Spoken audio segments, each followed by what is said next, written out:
Bonjour à tous. Dans cette capsule, on verra un concept fondamental à la compréhension du modèle atomique tel qu'on le comprend aujourd'hui, c'est-à-dire le concept des nombres quantiques. Les nombres quantiques sont une série de nombres permettant de décrire précisément l'état dans lequel se trouve un électron. Si on veut faire une comparaison simple, c'est un peu comme si on voulait représenter l'adresse des électrons. Si on veut savoir où un individu habite, on va devoir préciser son pays, sa ville, sa rue et son numéro de porte. Eh bien, pour savoir dans quel état se trouve un électron, on devra présenter son nombre quantique principal, son nombre quantique secondaire, son nombre quantique magnétique et son nombre quantique de spin. Chacun de ces nombres représente une réalité bien précise pour l'électron. C'est ce que nous verrons. Le nombre quantique principal, présenté par la lettre n, détermine la taille de l'orbital et l'énergie de l'électron qui l'occupe. Plus le nombre est grand, plus l'orbital est grande et plus l'énergie est élevée. Le nombre quantique principal peut prendre les valeurs de 1, 2, 3, 4, etc. jusqu'à l'infini. De son côté, le nombre quantique secondaire, représenté par la lettre L, définit principalement la forme de l'orbital. Ces valeurs peuvent être de 0, 1, 2, 3, 4, etc., mais ne peuvent jamais être plus grands que n-1. Chaque nombre représente une orbitale de forme différente. Le nombre 0 représente une orbitale sphérique. Le nombre 1 représente une série d'orbitales à double lobe. Le nombre 2 représente une série d'orbitales à 3 ou 4 lobes. Et les orbitales de nombre quantique secondaire 3, 4, 5 et plus représentent des orbitales de forme plus complexes. Et puis ces formes peuvent être retrouvées dans n'importe quel bon manuel de chimie ou même sur les internets. Il faut aussi préciser que chacune de ces orbitales est associée à une lettre. C'est-à-dire que les orbitales où L égale à 0 vont aussi être appelées orbitales S. Donc les orbitales S sont des orbitales sphériques. Les orbitales où L égale à 1 vont être appelées des orbitales P. Donc les orbitales P sont des orbitales à deux lobes, comme ça. Les orbitales où L égale à 2 vont être appelées des orbitales D. Donc les orbitales D sont des séries d'orbitales à 3 ou 4 lobes qui vont avoir des allures similaires à ce qui est présenté ici. Et puis ensuite de ça, pour les lettres, on continue F, G, H et J en continuant l'ordre alphabétique jusqu'à temps qu'on arrive à la fin des orbitales. Mais on n'oublie pas que la valeur de L ne peut jamais être plus grande que n-1. Pour bien comprendre ce que les formes ici représentent, là, je mets en jaune le noyau d'un atome. Donc par exemple, ici, le noyau serait au milieu. Ça veut dire que l'orbital aurait une forme sphérique qui entourerait le noyau.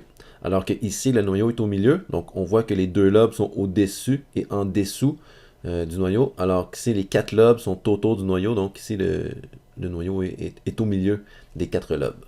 Maintenant, on fait quelques précisions au niveau du vocabulaire. Là. Donc, il y a quelques instants, on a parlé du nombre quantique principal, qui était représenté par le symbole n.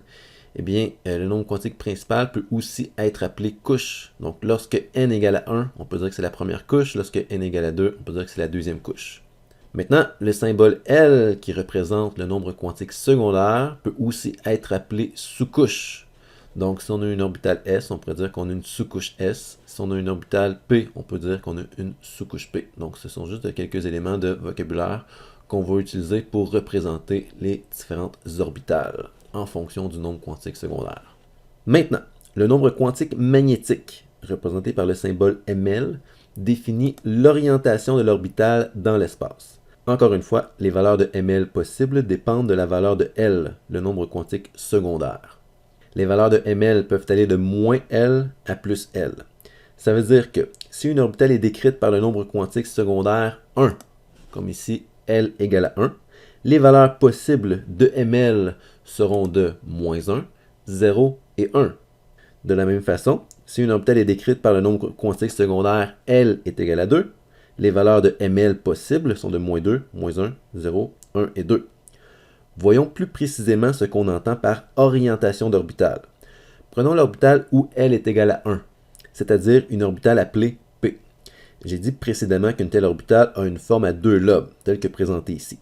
Or, comme le L est égal à 1, Ml peut avoir trois valeurs possibles, soit moins 1, 0, plus 1, ce qui donne trois orientations possibles.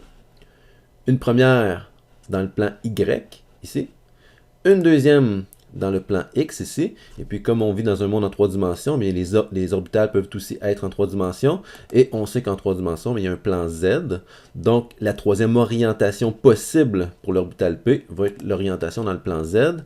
Puis là ici, pardonnez mes talents de dessin. Si vous regardez dans un manuel de chimie ou sur les internets, là, vous allez voir des dessins beaucoup plus beaux que ceux que je peux faire ici. Okay? Mais l'important c'est de comprendre que comme l'orbital P possède un L qui est égal à 1, ce qui mène à 3 ml possibles, soit moins 1, 0, 1, bien, il y a 3 orientations possibles et les orientations sont présentées ici. À ce moment-ci, on a vu les 3 nombres quantiques permettant de décrire complètement une orbitale. Le nombre quantique principal, n, décrit la taille de l'orbitale, qu'on peut également associer à l'énergie. Le nombre quantique secondaire, L, décrit la forme de l'orbitale et finalement le nombre quantique magnétique, ml, décrit l'orientation de l'orbitale. Le quatrième et dernier nombre quantique est appelé nombre quantique de spin, représenté par le symbole ms.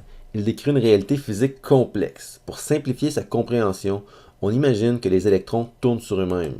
Ils peuvent tourner dans les deux sens opposés. Pour cette raison, les valeurs de ms peuvent être de plus 1/2 ou moins 1/2, tout dépendant le sens dans lequel un électron tourne. Pour bien comprendre comment les nombres quantiques permettent d'identifier toutes les orbitales d'un atome, on vous suggère de regarder immédiatement la prochaine vidéo où on identifiera justement l'état quantique des électrons.